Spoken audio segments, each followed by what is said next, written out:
Perlawanan Islam di Lebanon menargetkan salah satu pangkalan militer rezim Zionis di utara wilayah pendudukan dengan serangan rudal. Akibatnya pangkalan tersebut terbakar hingga meledak hebat. Menurut sumber Israel, terjadi kebakaran di dekat pangkalan Misgaf Am akibat serangan rudal pasukan Hizbullah.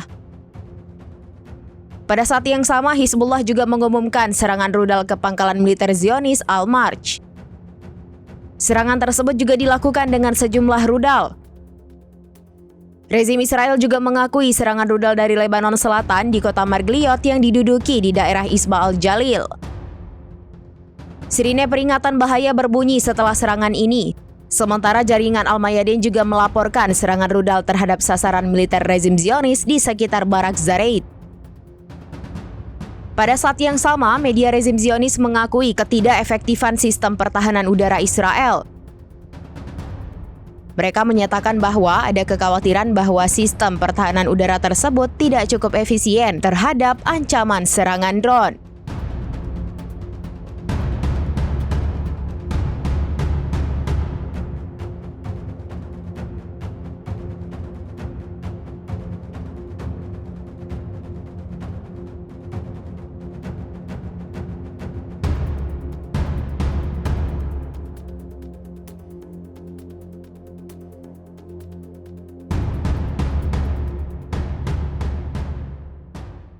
Download Tribun X sekarang, menghadirkan lokal menjadi Indonesia.